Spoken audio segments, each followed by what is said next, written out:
बनते हैं ब्रह्मा जी के बेटा जिनका नाम है नारद जी। उन्हें पिछले जन्म की बात याद रही, वो चीज भूले नहीं, तो जन्म होते से विवाह आदि के चक्कर में नहीं पड़े, भगवान का भजन करने लगे।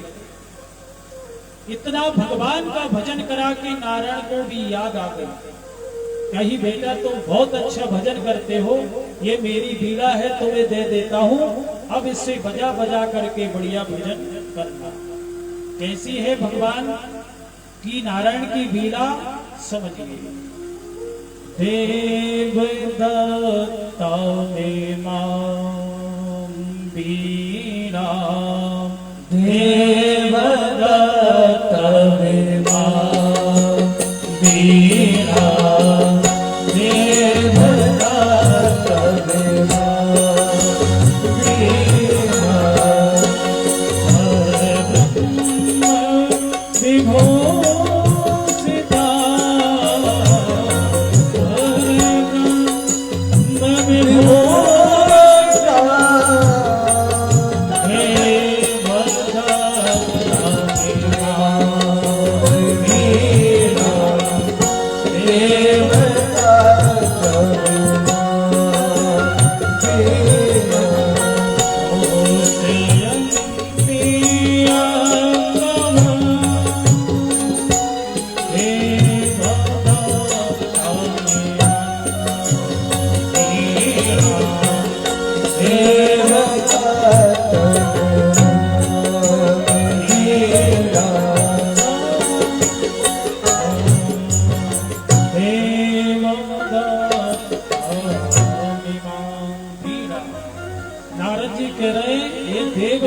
नारायण के द्वारा हमारे पास वीणा है, व्यास जी को समझा रहे हैं।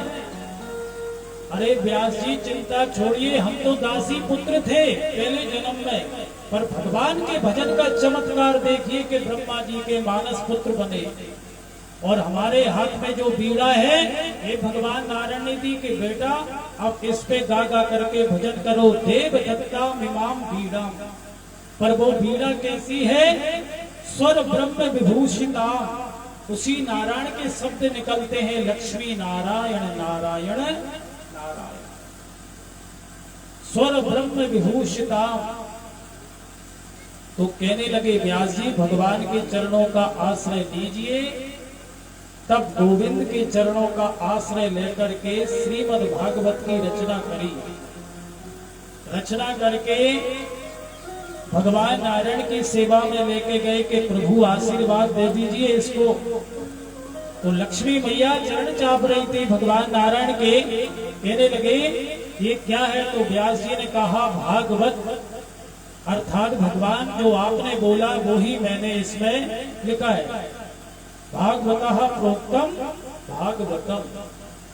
तो लक्ष्मी मैया से कहने लगे मैया आप भी हाथ रख दीजिए। कहने लगे हमारा तो नाम ही नहीं है इसमें, अगर भगवान के चरित्र है तो परमात्मा ने आशीर्वाद दे दिया। कहने लगे नहीं, आपका भी इसमें चर्चा है।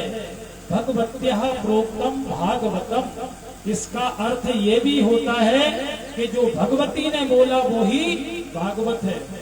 लक्ष्मी कहने लगी जबरदस्ती का नाम नहीं चाहिए, स्पष्ट नाम होना चाहिए। तो फिर इसका नाम क्या रखा? श्रीमद् भागवत महापुराण। पहले मात्र भागवत थी, और जैसे ही लक्ष्मी जी ने कहा कि हमारा नाम तो कहीं नहीं है, तो श्री जोड़ दिया। यही श्री राधा रानी है। पूरी भागवत में राधा शब्द कहीं नहीं मिलेगा आपको स्पष्ट रूप से। ये तो हम भक्तों का बड़ा ही कल्याणकारी मार्ग है जो राधा नाम जी का नाम लेते हैं, पर सुखदेव जी ने एक भी बार राधा शब्द श्रीमद् भागवत में नहीं बोला। क्यों नहीं बोला? वो कल की कथा में अपन चर्चा करेंगे, क्योंकि सुखदेव जी की परम प्रिय राधा रानी का नाम स्पष्ट नहीं देते। राधा कहते ही 6 महीने की समाधि लग जाती है। तो राधा शब्द का दूसरा पार्य करके उसको अगल बगल से निकल जाते हैं। इसी वजह से श्रीमद् भागवत महापुराण में स्पष्ट शब्द नहीं मिलता। ये तो हम लोगों के लिए ही है कि अधिक से अधिक राधा जी का नाम उच्चारण करें, और बिगर राधा के श्रीमद् भागवत भी नहीं है। जिस प्रकार से समझिए, आप कितना अच्छा घर बनवाते हैं, गृह प्रवेश ब्राह्मण देवता करवाते हैं, या आपके मेहमान आते हैं, आप सब बताते हैं महाराज ये अतिथि कक्ष है, ये हमारा रसोई घर है, ये सहन कक्ष है, पर कभी ये नहीं बताएंगे महाराज ये गोदरेज है, इसके अंदर इतनी ये चाबी रखी अंदर के लोकर की, उतने पैसे रखे। उसे सभी व्यक्ति छुपा के रखता है। उसी प्रकार राधा रानी का नाम भी इसी में है, पर उसी तरफ से छुपा के रखा है जैसे आप लोग अपने पैसों को रखते हैं। राधा रानी के बिगड़ तो भगवान की कथा हो नहीं सकती। इसी प्रकार स्पष्ट नाम नहीं है। अधिक से अधिक भक्तों के लिए है कि बढ़िया राधा नाम आप गाएं। जय जय श्री राम। भागवत जी की रचना हुई और श्रीमद् भागवत महापुराण इसका नाम पड़ा, तो ये हो गई 18वीं पुराण। भगवान नारायण ने आशीर्वाद दे दिया, श्री भी जुड़ गया। भगवान ब्राह्मण बाग जैसे जनार्दन का है, उसी प्रकार साक्षात भगवान नारायण है इसके अंदर, जो अपन सिर पे रख करके कलश यात्रा करते हैं। भगवान प्रत्येक अक्षर में राधा रानी, प्रत्येक में गोविंद है। कथा किसे सुनाई जाए पहले, अब प्रश्न ये उठा तो किसकी याद आ गई? सुखदेव मुनि। कौन है सुखदेव मुनि? यम व्रजन्त मनुपेतमपेत कृत्वा, जन्म लेते ही जंगल की ओर चले गए। पिताजी चिल्लाते रहे, बेटा बेटा, कभी पलट के नहीं देखा।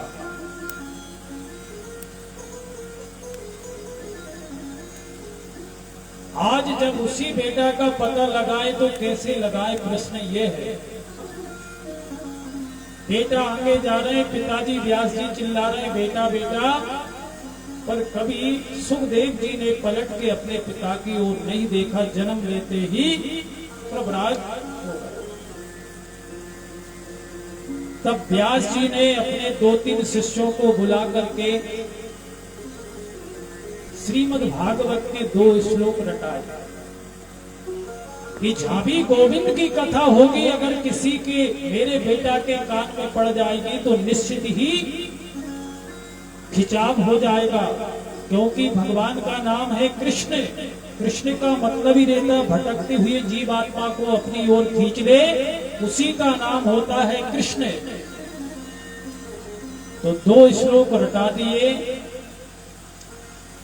और दोनों श्लोक की जान करके इधर उधर इसका गुणगान करना। मेरा बेटा कहीं भी है तो इन श्लोकों को सुन करके निश्चित आ जाएगा। क्या श्लोक गा रहे हैं?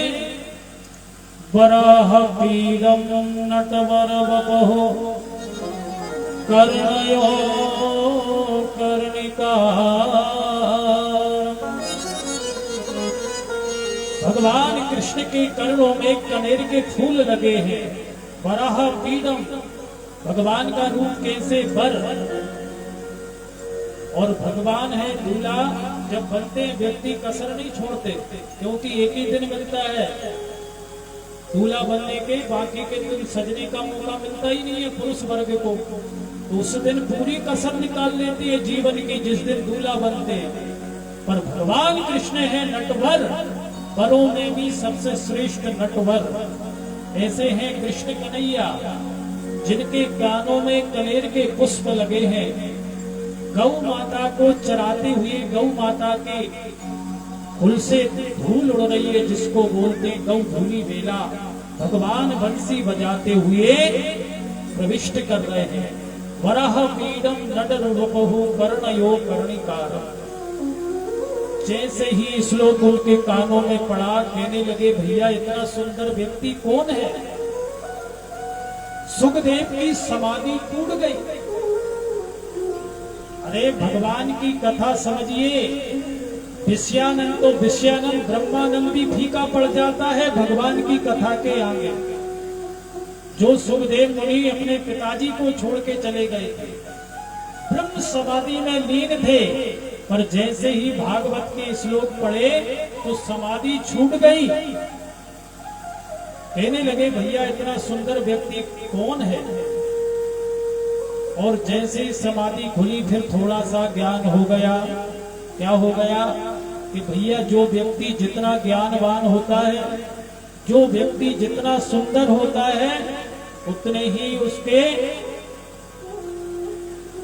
पास आने के नाना प्रकार के बहाने देते हैं और वो हमें पास आने नहीं देता, उतना ही उसे अभिमान भी देता। अगर इतना व्यक्ति कोई सुंदर है तो उस व्यक्ति का अभिमान भी होगा, वो हमें अपनाएगा कि नहीं अपनाएगा। उससे अच्छा तो भगवान का बैठ के भजन करो। फिर से समाधि लग गई। फिर जो दूसरा श्लोक दिया है वह बहुत ही सुंदर है। अहो तन काल कोटम, अहो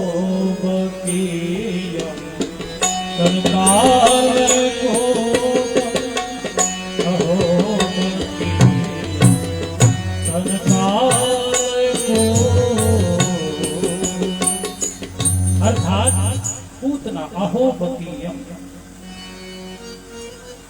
अरे जो पूतना भगवान को मारने के लिए गई हो अपने स्तनों में जहर लगा करके, अहो बकीयम स्तन काल कूटम, वह परमात्मा को मारने के लिए गई तो परमात्मा ने इतनी बुराई होने के बाद भी एक गुण निकाल लिया, न जाने कौन से गुण पे दया निधि बीत जाते हैं। इतना सरल परमात्मा कहाँ मिलेगा?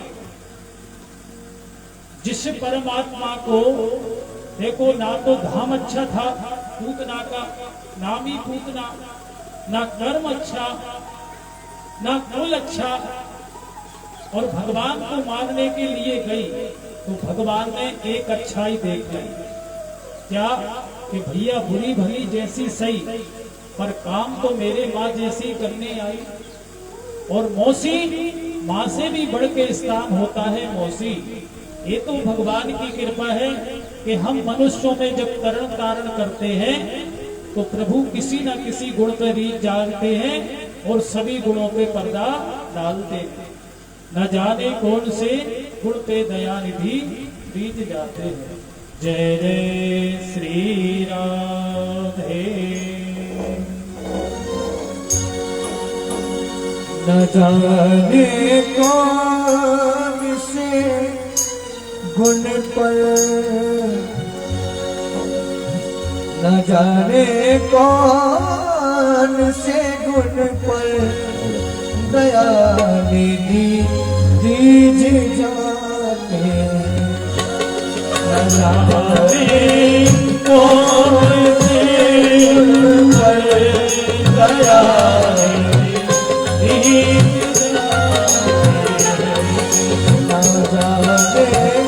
कौन से गुण पर दया निधि जाते।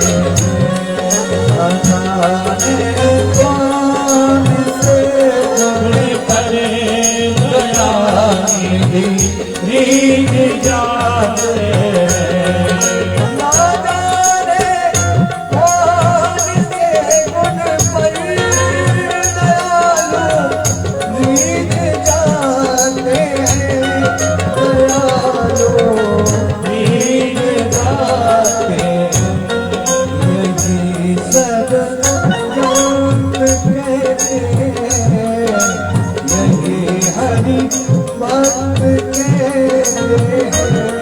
यही सब ग्रंथ गाते। न जाने कौन से गुण पर दया निधि दीज जाते। श्री राधे।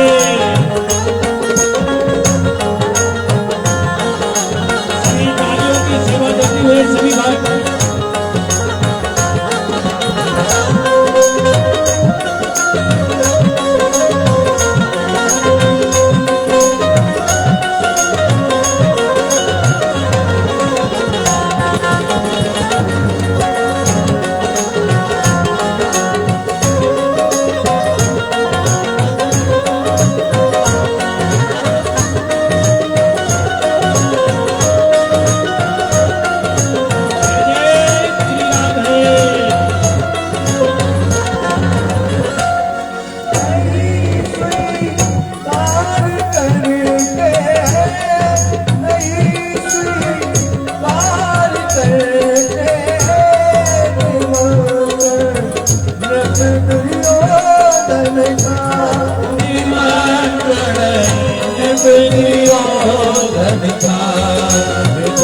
दुख व्यथा सुनकर गोपियों दुख व्यथा सुनकर आए मधुपुरी के गोपियों की दुख व्यथा सुनकर गोपियों की दुख व्यथा सुनकर रुकत जागी दशा परिये जाकी दशा परिये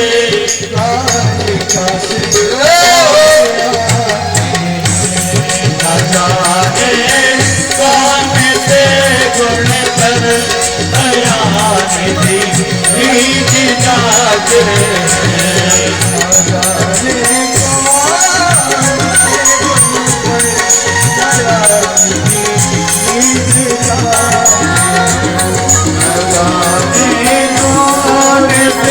गुण पर दया निधि जागे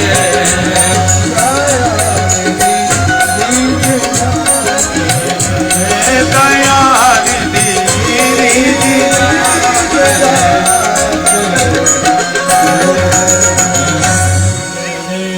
श्री राम। तो वो परमात्मा इतना सरल है, कान में आवाज पड़ी कि इतना भी सरल भगवान है कि इतने कर्म विहीन होने के बाद भी परमात्मा ने एक गुण अच्छा देख लिया तो अब की रुक नहीं पाए।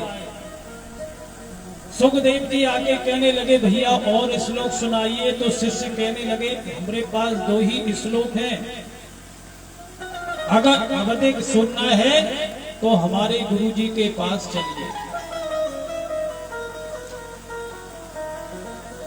तो कहने लगे भैया चलिए।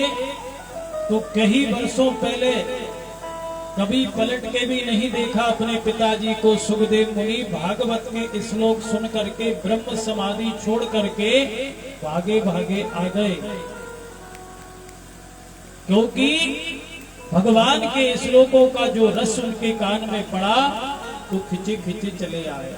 व्यास जी अपने आप को धन्य मानने लगे कि धन्य है प्रभु, मैंने अभी तक आपकी महिमा नहीं गाई, मेरे ज्ञान के हिसाब से विचित्र बातें लिख गई, पर मेरा कहीं वर्ष पहले बेटा चला गया था, गोविंद आपकी कृपा से वापस आ गया, तो अपने बेटे को ही सबसे पहले श्रवण कराया।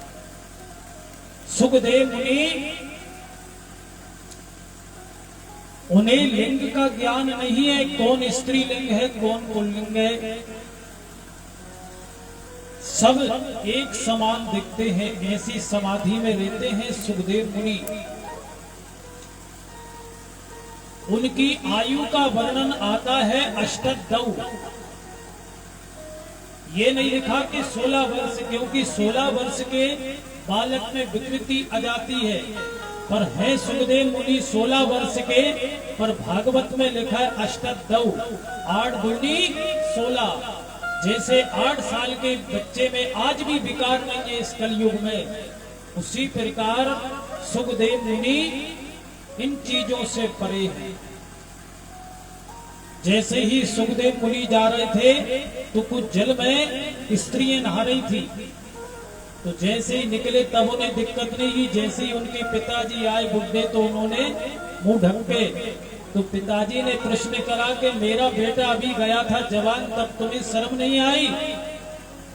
कहने लगे तुम्हारे बेटा को तो यही ज्ञान नहीं है कौन स्त्री है कौन पुरुष है। ऐसे है सुखदेव मुनि, हमेशा ब्रह्म में लीन होने वाले, पर भगवान की कथा सुन करके वह समाधि भी छूट गई। सुखदेव जी ने कथा श्रवण करवाई किसको? परीक्षित।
कहने लगे कि हमें अगर सेनापति बनाया होता तो इस युद्ध का परिणाम आज कुछ अलग होता।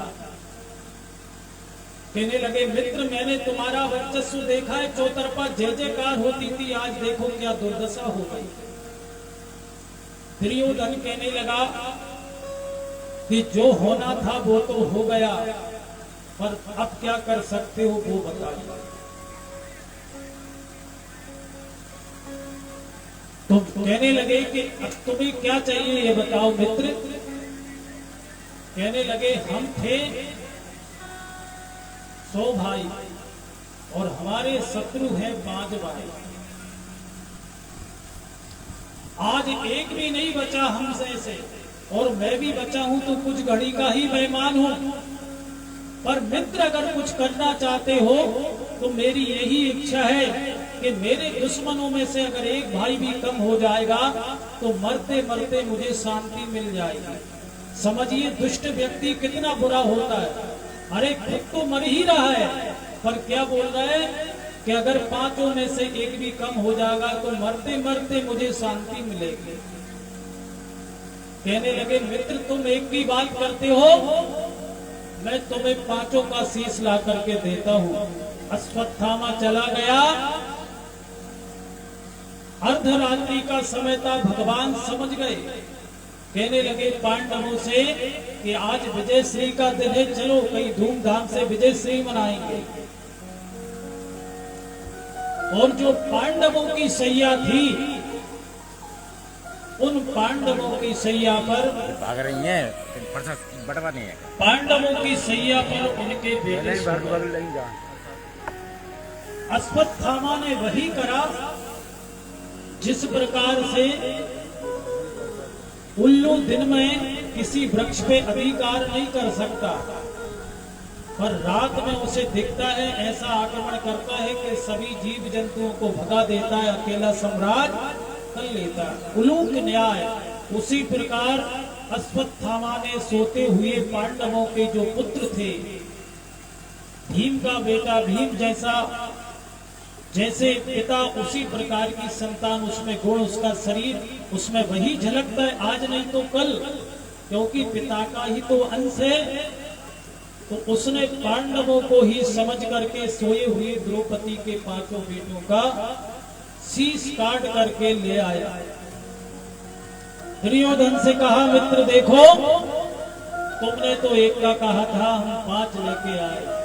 दुर्योधन कहने लगा कुछ ना कुछ तो गड़बड़ है। अरे इतना आसान नहीं है पांडवों का शीश लाना। जब उसने देखा अपने नेत्रों से तो अपना मरते हुए माथा ठोकने लगा, अरे दुष्ट, तूने तो हमें जल देने वाला भी नहीं छोड़ा। इन भोले भाले बच्चों से मेरा क्या लेना देना था। अरे यही हमारा तरण तारण करेंगे, वंश को आगे बढ़ाते, तूने तो इन बच्चों का भी वध कर दिया। ऐसा तड़पता हुआ दुर्योधन के प्राण निकल गए। ये घबराने लगा कि अब मुझे बचने वाला नहीं है। जैसे ही प्रातः काल हुआ, द्रौपदी जी को पता लग गया, अरे जिस माँ का एक बेटा को भी अगर बीमारी हो जाए, परेशान हो जाए, तो उस माँ की क्या हालत होती है। जिस माँ के 5 बेटे और वो भी गर्दन काट के ले जाए, मारना एक अलग बात है, छत विछत करना, उस माँ के ऊपर क्या व्यतीत हो रही होगी। जैसे ही सुबह देखा तो माता शिशु नाम रुदनम पाया, रोने लगी। अर्जुन ने प्रतिज्ञा कर ली, द्रौपदी जिस दुष्ट ने भी ये दुराचार करा है उसे तुम्हारे ही सामने लाकर दंड दूंगा, ये मेरी भी प्रतिज्ञा है। अपने धनुष बाण उठा करके चलने लगे। भगवान कृष्ण ने कहा कि हमें भी संगे रख लो। भगवान भी चले, दौड़ते हुए अश्वत्थामा को पकड़ना।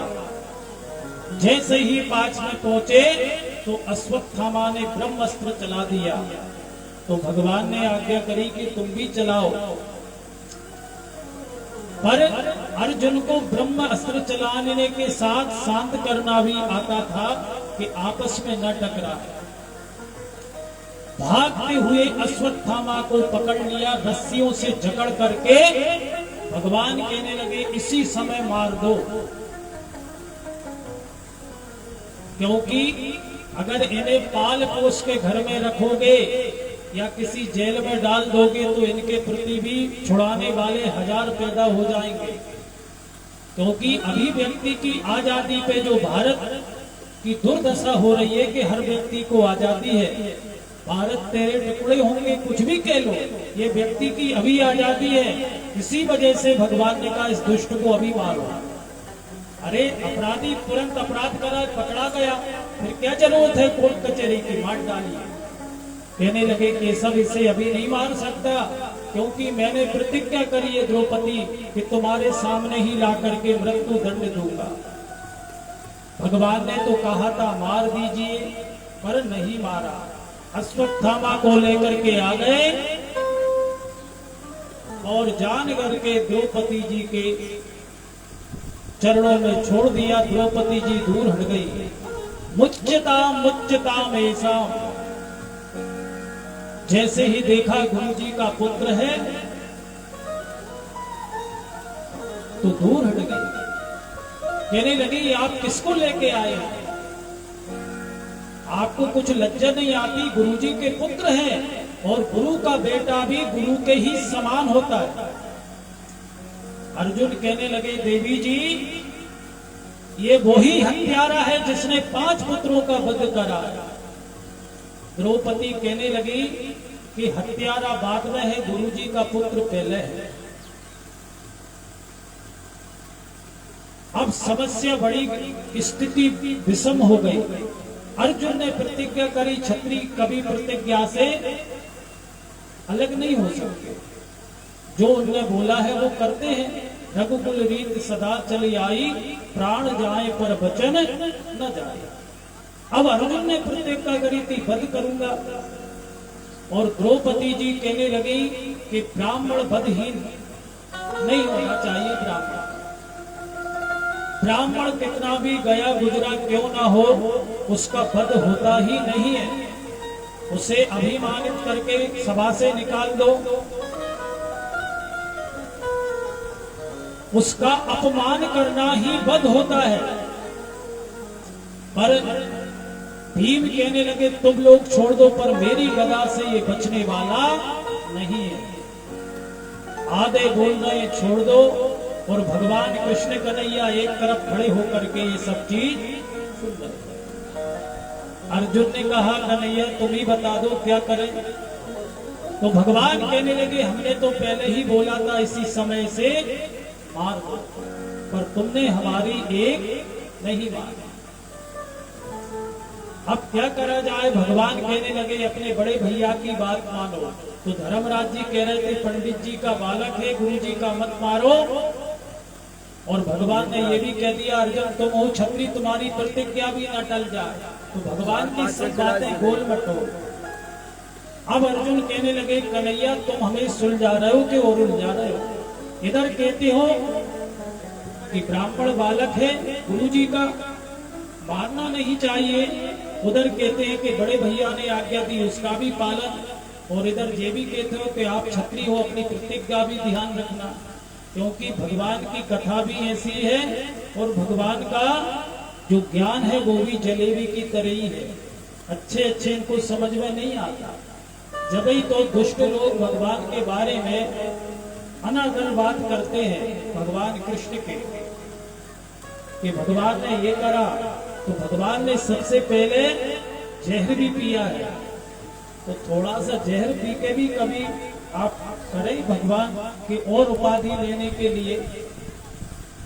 तो वही कहने लगे कि क्या करना चाहिए, तब कहने लगे भैया इसमें हम कुछ नहीं करते, शास्त्रों का क्या प्रमाण है, क्या दंड देना चाहिए वो देखिए। अर्जुन समझ गए कि भैया पंडित अगर कुकर्म करता है तो उसका वध ना करके उसे कुरूप कर दीजिए।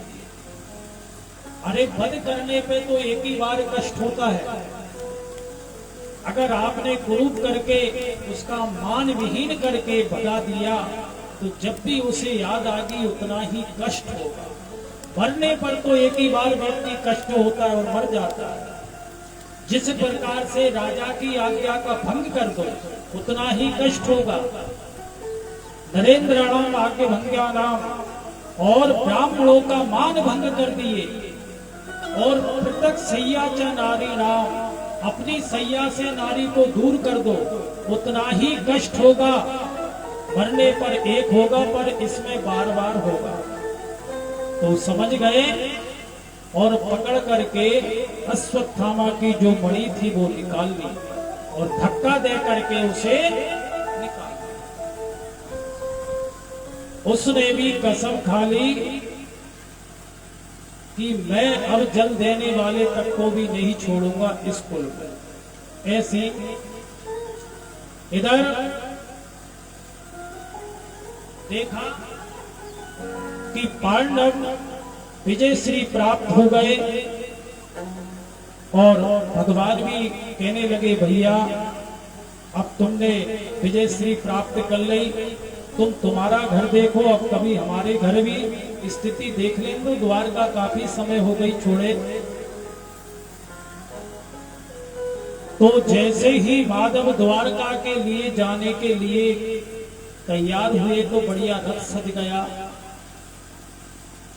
जैसे ही रथ सजा तो भगवान की झांकी देखिए। एक झांकी वो रहती जो तस्वीर में दिखती है, एक झांकी वो है जो शब्दों से मन में बनाते हैं। कि भगवान ने एक हाथ रथ को पकड़ा, एक हाथ ऐसे रथ पे है और एक पैर पूरा रखा है, दूसरा पैर उठने वाला ही था। इतने में क्या होता है, पाही पाही समन्ता का उत्तरा दौड़ती हुई आई और गोविंद के चरणों में गिर पड़ी। भगवान तो आश्चर्यचकित रह गए कि पांडवों के बीच में ये नवी दुल्हन सफेद कपड़ों में कैसे है और कौन है। क्योंकि अभिमन्यु तो कम समय में ही वीर गति को प्राप्त हो गए थे और उनकी जो पत्नी उत्तरा है उनके घर में परीक्षित जी थे, उसी वजह से वो सती नहीं हो पाई। तो भगवान की शरण में आ गए। उनने वो गलती नहीं करी जो द्रौपदी जी ने करी थी। जैसे ही कष्ट हुआ तो भगवान की शरण में आ गए। कहने लगे प्रभु इस जगत में आपके अतिरिक्त मेरी रक्षा करने वाला कोई नहीं है। कहने लगे देवी क्या है। कहने लगे मुझे पता नहीं है पर मेरे गर्भ में जो शिशु है मेरा जीवन तो वैसे ही मृत्यु के तुल्य है। अरे वैधव्य जीवन भी कोई जीवन होता है क्या। अरे आज नहीं मुझे कल मर जाऊं, अभी मर जाऊं, मुझे मरने की चिंता नहीं है। पर मेरे कोख में जो आखिरी पांडवों का चिराग है भगवान इसकी रक्षा करिए। आप समझिए कि अपनी प्राणों की रक्षा नहीं मांग रही। कहने लगी कि मेरे गर्भ में शिशु है इसको बचाइए। अगर शिशु को बचाना है तो माँ को भी बचाना पड़ेगा। अगर वो चाहती तो ये भी कह सकती थी कि मेरे प्राण बचा लो गोविंद, इस शिशु के प्राण भली चले जाए। भगवान ने देरी नहीं करी, एक रूप में बाहर खड़े रहे और एक रूप में अंगुष्ठ मात्र का रूप बना करके उत्तरा के गर्भ में चले गए। वैसे सबसे भ्रम है कि भगवान किसी के गर्भ में जाते हैं नहीं जाते, पर श्रीमद् भागवत में स्पष्ट लिखा है कि उत्तरा के गर्भ में प्रविष्ट हो गए। अरे धन्य है वो भारत की नारी जो भगवान कृष्ण को भी अपने कोख में रखती है, मर्यादा पुरुषोत्तम रामचंद्र जी को भी जन्म देती है।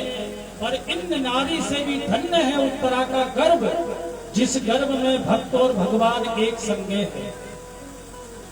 भगवान पहुंच गए अपने परीक्षित जी की रक्षा करने वाले उस ब्रह्म अस्त्र से बचाया और भगवान वापस आ गए। इस प्रकार से भगवान ने रक्षा करी। तो वो तो कुछ बोल ही नहीं पाई उत्तरा के मैं भगवान का निवेदन कैसे करूं, क्या धन्यवाद कर। इतने में कुंती बोलने लगी कि मेरे भगवान गोविंद ने कितना बड़ा काम करा है, आप इनको प्रणाम करिए, नमस्कार करिए। अरे आसमान कितना भी बड़ा हो, पशु पक्षी फिर भी उड़ते हैं, कभी ये नहीं सोचते इसका अंत कहाँ है। इसी प्रकार समर्थ अनुसार हर व्यक्ति को भजन पूजन करना चाहिए। अगर परमात्मा ने दिया तो उसमें कुछ राशि निकाल करके परमार्थ में लगाना चाहिए। और कुंती मैया आज भगवान से प्रार्थना करने लगी, कृष्णाय वासुदेवाय देवकी नंदनाय। जो प्रणाम करने लगी, भगवान कहने लगे बुआ जी उल्टी गंगा मत बहाइए। कुंती कहने लगी कि आज आप कुछ नहीं बोलोगे, मुझे बोलने दो। जब जब मैंने तुम्हें भगवान समझा तभी तुम बुआ जी कह देते हो तो मैं भूल जाता हूं। मुझे यही लगता है कि मेरे भैया के लाल हो आप, पर आज केशव तुम नहीं बोलोगे। आज मुझे जो मन में चलना है मुझे बोलने दीजिए। कहने लगे केशव करने के लिए तो सब करते दिखते हैं, पर करवाते आप ही हैं। अरे मेरे शत्रु पक्ष में जिन्होंने धनुष विद्या चलाना सिखाया वो ही लड़ने के लिए तैयार थे। मेरे तो 5 बेटा थे, उस तरफ विशाल सेना थी, पर केशव मेरे 5 में से एक को भी आंच नहीं आई। ये सब आपकी तो कृपा है। भगवान कहने लगे बुआ जी इसमें मेरी कृपा क्या है, ये तो आपके पुत्र वीर थे। कहने लगे नहीं, गोविंद सब आप ही करते हैं। जिस प्रकार से भगवान रामचंद्र जी ने कहा था सुग्रीव लड़ना तुम्ही को पड़ेगा, पर होगा क्या, मारहु बाली एक ही बाण, मारेंगे हम पर लड़ना तुम्हें ही पड़ेगा। उसी प्रकार कहने लगे कि मेरे बेटा तो लड़ते दिखते हैं पर मारने वाले आप ही हैं। इस प्रकार से स्तुति करी तो भगवान कहने लगे बुआ जी ये तो छोड़ो, पर आप क्या चाहते हैं ये बताइए। कहने लगी केशव आज मैं आपसे कुछ मांगना चाहती हूँ। कहने लगे बुआ जी मांगिए। कहने लगे केशव मुझे आप दुख दे दो। भगवान कहने लगे बुआ जी बुद्धि ठिकाने है कि नहीं है। अरे भगवान की एक कथा भी करवाते हैं तो कहते हैं सुख संपत्ति घर आवे कष्ट मिटे तन का, और आप कह रहे हैं कि मुझे दुख। बुआ जी इतने दुख आपने झेले अभी तक पेट नहीं भराना। अरे दुख का नाम सुन कर भी रोंगटे खड़े हो जाते हैं। और आप कहने लगी केशव ये मुझे पता नहीं है, पर मैंने इतना ही अनुभव करा है कि जब हमारे दुख के दिन थे तब आप हमारे साथ थे। मैंने यही अनुभव करा है कि हमें, और आज भगवान के आशीर्वाद से सुख हो गया तो आप हमें छोड़ के जा रहे हैं। इसी वजह से मुझे दुख दो। अगर आप दुख में ही हमारे साथ हैं तो ऐसे सुख को मैं कभी नहीं चाहूंगी जो परमात्मा साथ ना रहे।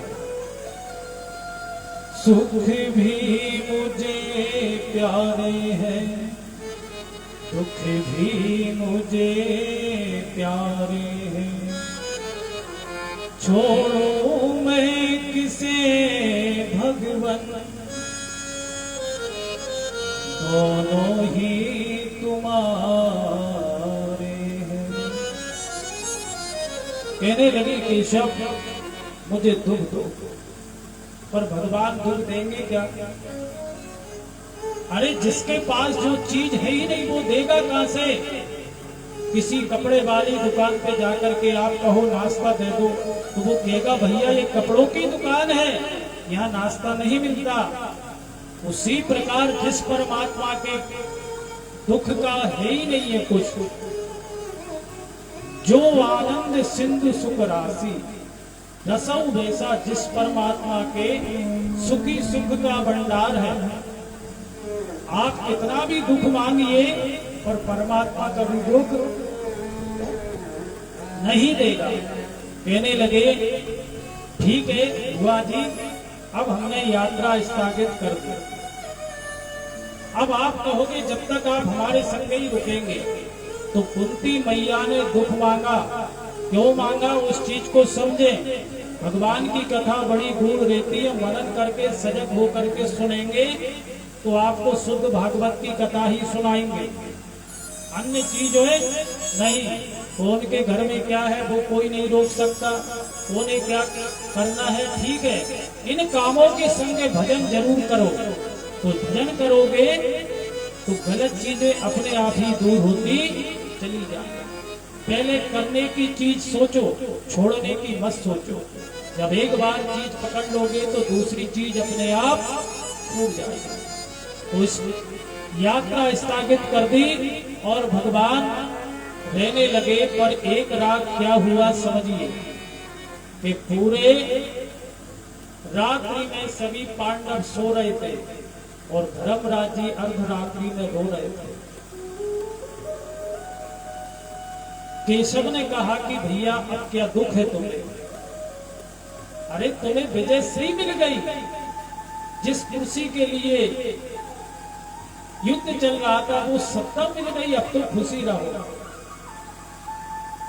धर्मराज जी कहने लगे केशव, आज जिस कुर्सी पर मैं बैठा हूं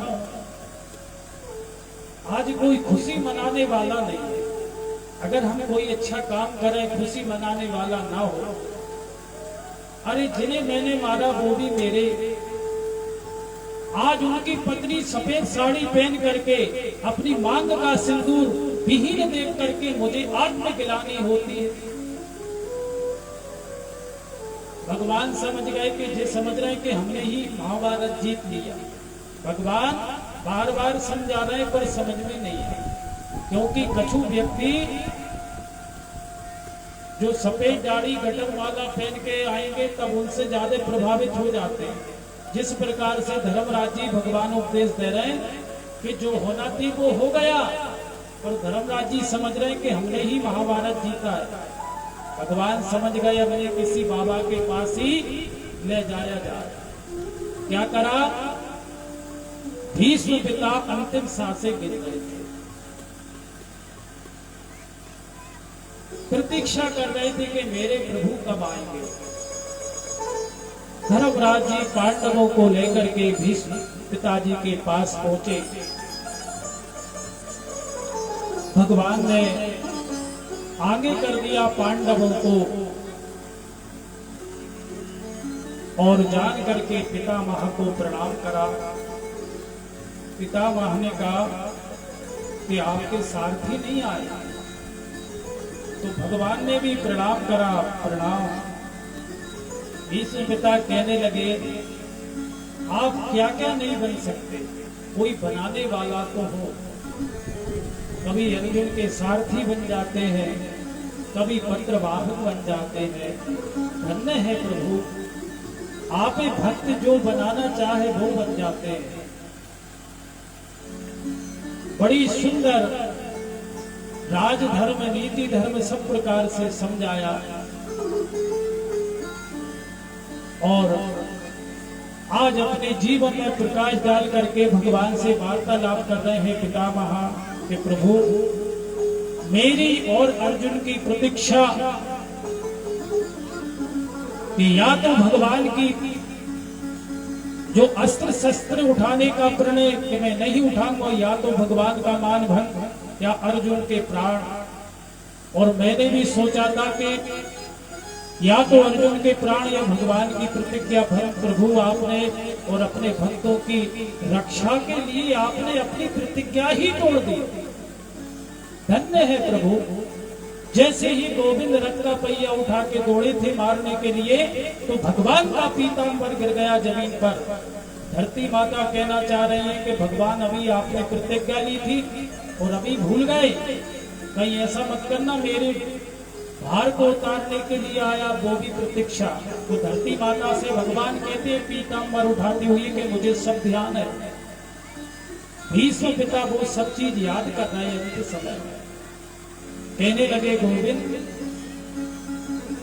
जब भक्तों की प्रतिज्ञा टकराई तो आपने अपना ही मान प्रबल प्रेम के पाले पड़कर प्रभु को नियम बदलते देखा।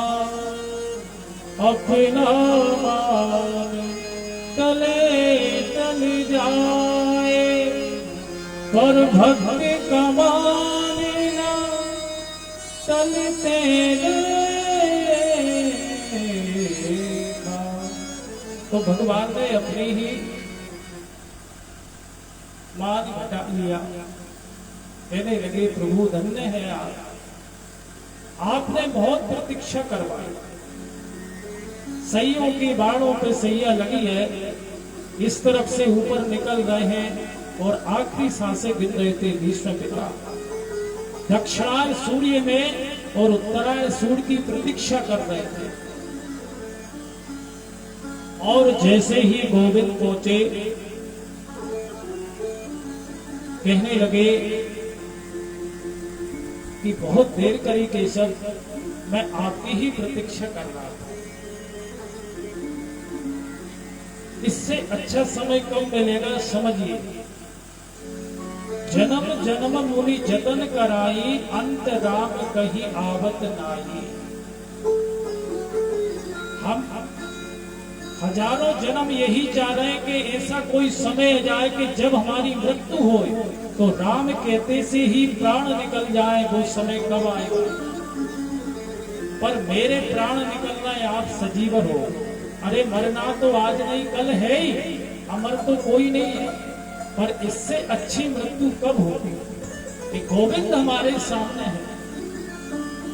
उत्तरायण सूर्य हो गए हैं, जो देवताओं का दिन होता है, जो वैकुंठ के दरवाजे खुले मिलते हैं। उत्तरायण सूर्य अच्छा शुभ काम करके जब हम पधारते हैं और माधव भी सामने है। उत्तरायण और दक्षिणायन क्या है ये समझिए। जो भगवान से जुड़ा है वही उत्तरायण है। जो भगवान की भक्ति से विमुख हो गया वही रात है, उसी का नाम है दक्षिणायन। तो सूर्य भगवान का नाम भी उत्तरायण है और मेरे माधव का भी नाम उत्तरायण है। कैसे पढ़ा कि उत्तरा के गर्भ में जाकर के परीक्षित की रक्षा करी, इसी वजह से भगवान का नाम एक का है उत्तरायण। तो कहने लगे मेरे दोनों उत्तरायण सामने हैं, इससे अच्छा मुझे कब समय मिलेगा? पर मरते मरते मुझे एक चीज की चिंता सता रही है। क्या? कि मेरी बेटी के अगर हाथ पीले हो जाते तो बहुत अच्छा होता। ये सब कहने लगे बाबा हाथ तो पीले तुम्हारे ही नहीं हुए तो तुम्हारी बेटी कहां से आ गई? कहने लगी केशव, जिसके कोई संतान नहीं होती वो गोद ले लेता, तो मैंने भी गोद ले ली। कहने लगे किसी, कहने लगे मेरी मति है, मैंने इसको ही मेरी बेटी बनाई। मति रूप कल्पिता वितृष्णा, भगवती सात्वत पुंगवे विभूति। मति रूप कल्पिता वितृष्णा, भगवती सात्वत पुंगवे विभूति। इति मति अर्थात हे केशव। तो भगवान कहने लगे कि तुम्हारी बेटी कुछ ज्यादा पढ़ी लिखी है क्या? कहने लगे केशव मैंने बहुत देखा, इसके योग पर नहीं मिला। कहने लगे तुम्हारी बेटी ज्यादा पढ़ी लिखी है? कहने लगे हाँ। क्या? इतिमति रूप कल्पिता वितृष्णा, तीन प्रकार की तृष्णाएं उनमें सभी व्यक्ति बता हुआ है। एक है पुत्रेष्णा, पुत्रों के भाव में, एक होती है वित्तेष्णा अर्थात लक्ष्मी मैया, और एक होती है लोकेष्णा। इन तीनों से कोई ना कोई व्यक्ति बंधा है, पुत्रेष्णा, वित्तेष्णा और लोकेष्णा। पर मेरी मति में इस प्रकार की कोई तृष्णा नहीं है। तो क्या कह रहे हैं, इति मति रूप कल्प का भी तृष्णा, किसी प्रकार की तृष्णा। तो कहने लगे केशव कि मैं चाहता हूं कि मेरी बेटी आप चरणों में जगह दे दे। मेरी बेटी आपके चरणों में जगह मिल जाएगी तो आपकी बन जाएंगी श्रीमती, और आपके चरणों में करेंगी रति तो मुझे मिल जाएगी रति। केशव प्रसन्न हो गए, स्वीकार करा। इसी प्रकार हम भी भगवान को अगर कुछ देना चाहते हैं तो शुद्ध भाव से दीजिए। जैसे भीष्म पिता ने कहा कि मेरी मति विकृत नहीं है, शुद्ध मति है। और भगवान भी कहते हैं, निर्मल जन सो मोहि पावा, मोहे कपट चलते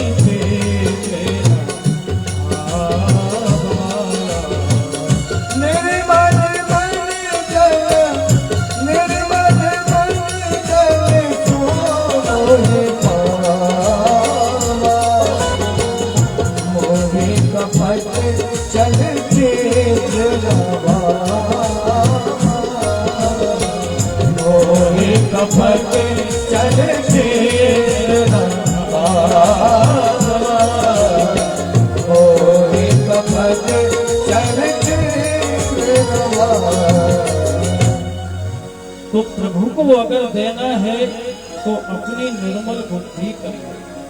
भगवान कृष्ण भी कहते हैं, मम बुद्धि निवेश आया, अपनी बुद्धि मेरे में निवेश करो, पर बुद्धि शुद्ध होना चाहिए। और भगवान कहते हैं, मोह कपट छल छिद्र न भावा। अरे भगवान के आगे कितना भी माता फोड़िए, पर भगवान के बनाई हुए मूर्ति है। अरे वो तो किसी जयपुर वाले कारीगर ने बनाई है, हम लोगों की बनाई मूर्ति के आगे तो भगवान को मान रहे हैं, पर भगवान की साक्षात मूर्ति जो बनी बैठी है ये किस कारीगर ने बनाई है? ये परमात्मा कारीगर ने बनाई है। और उससे हम बेईमानी करते हैं, छल कपट करते हैं। तो भगवान कहते हैं कि मोह कपट छल छिद्र ना भावा। और कौन अच्छे लगते हैं कि निर्मल जन सो मोही भावा। निर्मल व्यक्ति वही है जो मैं और तेरे में फर्क ना समझे। जो व्यक्ति मैं और मेरा तेरे में पड़ गया तो समझ लो वो अभी सही तरीके से भगवान की भक्ति और जो बुद्धि है वो उसकी सही नहीं है। इसी वजह से भगवान गीता जी में भी कहते हैं, और इधर अंत समय में अपनी बुद्धि निवेश करके स्वर्ग से जय जयकार होने लगी। इतना बढ़िया शुभ समय आया, इतना तो करना स्वामी जब प्राण तन से निकले। और वही गोविंद खड़े हैं कि जिसके सामने भगवान, जिस प्रकार से बाली ने भी कहा था भगवान ने कि बाली मरना नहीं चाहते हो तो अमर कर दे, पर कहा कि ये समय बार बार नहीं आएगा। भगवान की गोद में भगवान को देख रहे। इसी प्रकार आज के गोविंद एक बहुत बढ़िया समय है, इतना तो करना स्वामी जब प्राण तन से निकले। जय जय श्री राम। इतना तो करना स्वामी जब प्राण तन से निकले। इतना तो करना स्वामी जब प्राण तन से निकले। इतना तो करना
जी का तट हो, यमुना का बंसी बच हो, श्री गंगा जी का तट हो, यमुना का बंसी बच हो।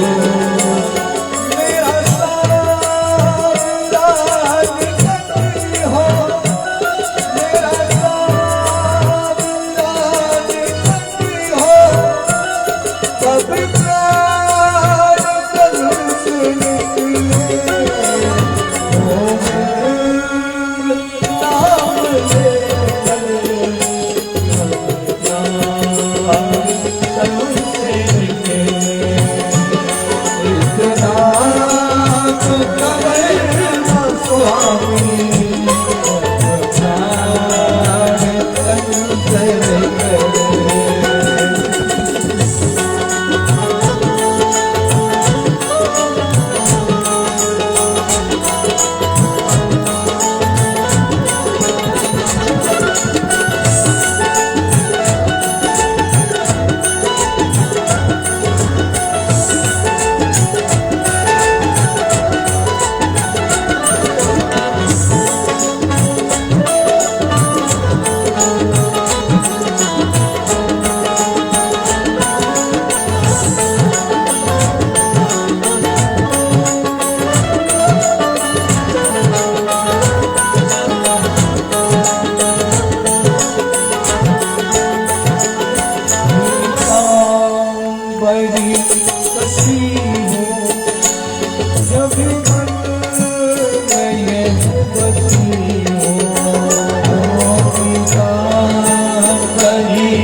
चाहते हैं अपने जीवन में, पर ये सौभाग्य मिला भीष्म पिताजी को। अर्थात वह परमात्मा सामने है, इससे बढ़ के मुक्ति क्या है। और देवताओं ने स्वागत करा और अपने पंचभौतिक शरीर को छोड़ करके सीधे भगवान के धाम को गए। इधर जैसे ही पता चला तो आन करके समझ आया कि भैया दुर्योधन के त्यागने से महाभारत पूरा बच सकता है। तो विदुर जी कह रहे हैं कि इसको त्याग दो धृष्टराज जी से। पर यह बात दुर्योधन को पता लग गई कि दासी पुत्र हमारे कौरों पे ही पलने वाला हमारे ही पिताजी के लिए। तो दासी पुत्र कहा तो कहने लगे कि अब हमारी आवश्यकता नहीं है। चले गए और वही जवान करके देखा कि जिन पांडवों को मारने के लिए क्या का षड्यंत्र नहीं करे, धृष्टराज तुम्हारे संतान ने आज उन्हीं के बीच में बैठ करके उनकी गुणगान कर रहे। कहने लगे भैया कि भीम तो मेरी इतनी सेवा करता है, भोजन कराता है। तो विदुर जी ने कहा कि ये कुत्ते की तरह जिंदगी जी रहे हो, उन्हें मारने के लिए तुमने क्या नहीं करा। तो धृष्टराज जी कहने लगे भैया करूं तो क्या करूं। तो विदुर जी लेकर के चले गए। प्रातः काल हुआ, पांडवों ने देखना कि हमारे ताऊ जी का पता नहीं है। तब पता लग गया कि विदुर लेके चला गया, तो समझ गए। और इधर भगवान भी कहने लगे भैया अब मुझे भी जाने की आज्ञा दें। तो अब की बार भगवान को किसी ने नहीं रोका, पर अर्जुन को साथ लेकर के द्वारका को चले गए। काफी समय व्यतीत हो गया, 7 महीने व्यतीत हो गए, अर्जुन वापस नहीं आए। असगुन होने लगे धर्मराज जी को, चिंता होने लगी क्या कारण है। और जैसे ही अर्जुन को आता हुआ देखा मुंह लटका, तो धर्मराज जी समझ गए कि तुम क्षत्रिय हो, तुम्हारा तेज कैसे चला गया। अरे तुमने किसी को भोजन खिलाने से पहले कहीं भोजन तो नहीं कर लिया। किसी को बचाने के लिए तुमने अस्त्र शस्त्र तो नहीं डाल दिए। क्या कारण है तुम्हारा क्षत्रिय को जो प्रकाश है वो क्यों नहीं है। तो कहने लगे कि भैया जिस गोविंद के आशीर्वाद से हमने महाभारत जीता, आज वही गोविंद हम सबको छोड़ करके अपने धाम को चले गए। जैसे ही कुंती मैया के कान में ये शब्द सुनाई दिए, तो उसी समय अपने प्राण त्याग। एक दशरथ जी महाराज थे और इधर कुंती मैया है, जो तुरंत राम का भगवियोग देखा तो अपने प्राण त्यागे। इधर कुंती मैया ने सुना कि भगवान हमें छोड़ करके चले गए, उसी समय। पर ऋषि कहने लगे कि आपको कृष्ण कथा सुनाने लगे, पर परीक्षित जी को क्यों सुनाई वो बताइए। तब याद आई वो कथा कि भैया भगवान की कथा ऐसी है, उसमें मन लग जाए तो कृष्ण कथा में व्यक्ति बहता ही चला जाता। तो कहने लगे भैया उस बालक का जन्म सकुशल होता है। पांडव और द्रौपदी जी भी स्वराहरण के लिए यात्रा करते हैं, धीरे धीरे चले जाते हैं। और जो बेटा था उसका जन्म हुआ, उसका नाम रखा परीक्षित, जो उत्तरा के गर्भ से। बहुत ही कम उम्र में पांडवों ने सत्ता सौंप दी थी और पांडव चले गए। तो जब भी सत्ता बदलाती है तो चर्चा का विषय बनता है सब जगह। जिन्हें लेना देना नहीं है वो भी दिल्ली बंबई तक की बात करते हैं बैठे बैठे कि भैया ऐसे होगा। उसी प्रकार चर्चा होने लगी। कोई कहने लगा भैया बालक छोटा है, तो कोई कहने लगा छोटा भले ही है तो क्षत्रिय का ही पुत्र। अरे बाप के लक्षण तो होंगे उसमें। अरे बाप की वीर गाथा तुम्हें पता नहीं है?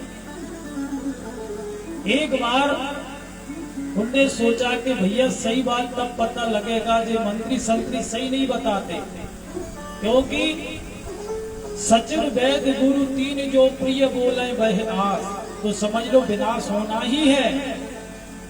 अगर डॉक्टर कहे कि तुम्हारी जो इच्छा है वो खाइए, परहेज मत करो, तो तुम्हारा विनाश निश्चित है। सचिव तुम्हारा हित करने वाला है, वो मीठी मीठी बात करने लगे तो सावधान हो जाए। तो वो ही भेष बदल करके राजा परीक्षित जी घूमते थे।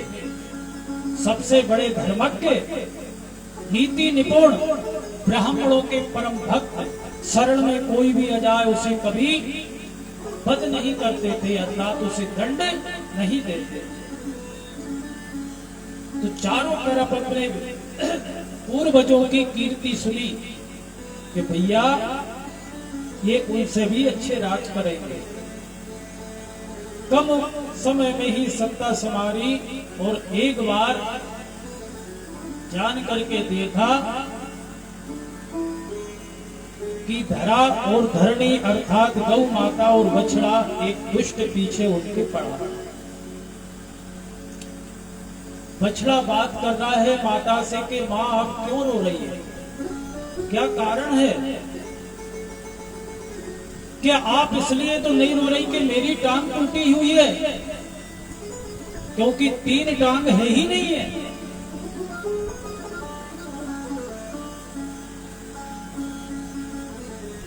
इस प्रकार से बोला तो ये गौ माता और बछड़े की बात परीक्षित जी ने सुनी, तो समझ गए कोई ये साधारण बछड़ा नहीं है और ना ये साधारण गौ माता है। कौन है? बछड़ा है धर्म और गौ माता है धरणी। बछड़ा कहने लगे मां मैं मेरे इन कष्टों को किसे दोष दूं? अरे पंडितों के पास जाओ तो 7.5 बताते हैं।